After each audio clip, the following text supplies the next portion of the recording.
What if everything you've been told about life is wrong? We are taught that the most important years of our lives happen in our youth, that our 20s and 30s are the peak, the time to achieve, to build, to prove ourselves. But what if that's not the real story? What if these years are not the main event, but just the preparation? Carl Jung, one of the most influential psychologists of the 20th century, believed that true life doesn't really begin until we've done the groundwork. He once said, "Life really does begin at 40. Up until then, you're just doing research." It's a bold claim, one that challenges how most people view aging. We are conditioned to fear getting older, to see midlife as a period of decline, crisis, or lost youth. But Jung offers a radically different perspective. What if this phase of life is not the end of something, but the beginning of something far more profound? This isn't just about psychology. Neuroscience, philosophy, and even life experience all point to the same truth. Midlife isn't a downfall, it's an awakening. But before we understand why, we need to rethink everything we believe about the first half of life. For the first 40 years of life, we believe we are building our destiny. We chase achievements, earn titles, form families, and follow the rules. But according to Jung, this is not the real story. It's just the introduction. He saw this period as a time of learning, of adapting to social expectations, of forming what he called the persona, the mask we wear to navigate the world. From childhood, we are shaped by external influences, family, school, culture. We absorb beliefs, values, and desires that may not truly be ours. We strive for success, recognition, and belonging. But beneath it all, a quiet question begins to emerge. What if I am more than this? This is the beginning of an inner conflict, a growing sense that, despite our accomplishments, something essential is missing. But why does this restlessness appear just when we think we have everything under control? In our early years, we are convinced that success, love, and recognition will bring us lasting happiness. We chase external markers of fulfillment, climbing the career ladder, building relationships, proving our worth to society. And for a while, it works. We feel accomplished. We feel like we are moving forward. But then something shifts. The promotions, the possessions, the approval of others, none of it seems to satisfy us the way we expected. What once felt like purpose now feels like routine. We begin to wonder, is this all there is? Jung believed that this moment of questioning is inevitable. It is not failure, it is awakening. The discomfort we feel is not a sign that we have made the wrong choices. It is a sign that we are ready for something deeper. The structures we spent decades building were necessary, but they are not the full picture. We are not just our careers, our roles, or our social masks. And when this realization strikes, we stand at a crossroads, cling to what is familiar, or step into the unknown in search of something real. For most of our lives, we wear a carefully crafted mask, what Carl Jung called the persona. This is the version of ourselves that we present to the world, shaped by expectations, responsibilities, and the need to fit in. It is not a lie, but it is also not the full truth. We construct this persona to be accepted, to succeed, to belong. We become the dedicated professional, the responsible parent, the reliable friend. And for a long time, it feels like this is who we are. But eventually, cracks begin to form. The mask becomes heavy. We start to sense that there is more to us than the role we have been playing. At midlife, this tension reaches its peak. The things that once motivated us no longer hold the same weight.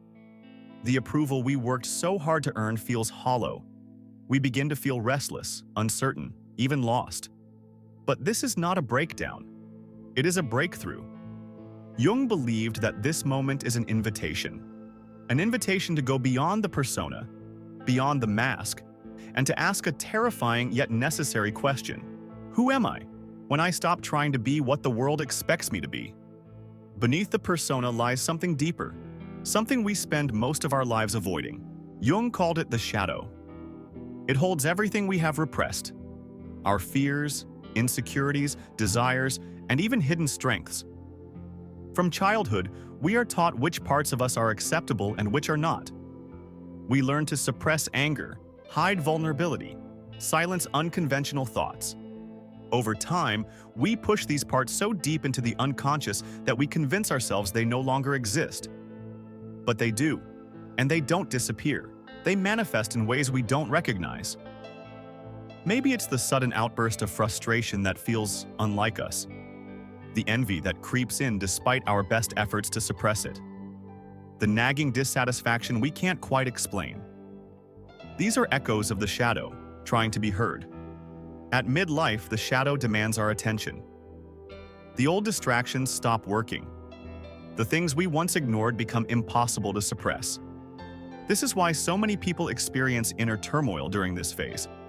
Not because they are falling apart, but because something within them is finally surfacing. Jung believed that facing the shadow is not a crisis. It is a necessary step toward becoming whole. The parts we have rejected are still us, and only by integrating them can we truly know ourselves. The question is, are we willing to confront the truth we've spent a lifetime avoiding? For decades, we've been conditioned to seek approval, to conform, to live by external measures of success. We build careers that impress others, maintain relationships out of obligation, and shape our identities based on what society deems valuable. But by midlife, something shifts. We start to see through the illusion. The promotions, the achievements, the validation, they no longer satisfy us the way they once did.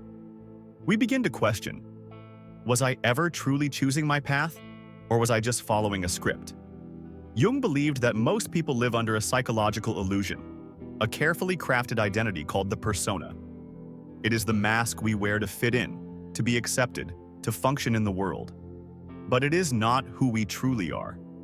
The moment we realize this, discomfort arises. If the identity we spent years building isn't real, then who are we? This realization can be unsettling, even terrifying.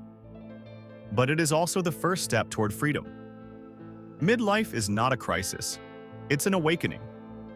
A moment where we stop chasing illusions and start searching for something real. But breaking free from the persona is not easy. It requires the courage to let go of what no longer serves us, even when it feels like stepping into the unknown. And that's exactly what we must do next. As we strip away the persona, something unexpected emerges: the shadow. Jung described the shadow as the hidden, repressed parts of ourselves. The fears we suppress, the desires we deny, the truths we refuse to face. For years, we push these parts of ourselves into the background. We tell ourselves we're good, rational, in control. But the shadow never disappears. It lingers beneath the surface, influencing our thoughts, our reactions, our choices. And then, midlife arrives. The distractions that once kept the shadow at bay, work, ambition, validation, begin to lose their grip. The unresolved emotions resurface. The insecurities, the regrets, the suppressed dreams, we can no longer ignore them. This is why midlife often feels like a reckoning. Why people make drastic changes, feel lost, or struggle with emotions they can't explain. It's not a breakdown, it's a confrontation with the shadow. Jung believed that true growth requires us to integrate the shadow, not repress it. This means acknowledging our flaws, our contradictions, our fears. It means embracing the parts of ourselves we once rejected. Only by doing this can we become whole. But most people run from the shadow. They resist, distract, avoid. Yet, what we resist only grows stronger. The only way forward is through. Are you willing to face what you've spent a lifetime avoiding? Because this is where the real transformation begins. For most of life, we are consumed by doing, chasing achievements, proving ourselves, meeting expectations. But as we enter midlife, something shifts. The constant striving begins to feel hollow. The goals we once thought would bring happiness no longer satisfy us. Jung believed that this shift is not a loss, but an evolution. We transition from a life centered on external validation to one that prioritizes internal fulfillment. We move from doing to being. But what does that mean? It means redefining success, not by what we accumulate, but by how aligned we are with our true selves. It means valuing authenticity over approval, depth over appearances, connection over competition. This transition is not always comfortable. It requires letting go of identities we spent decades building.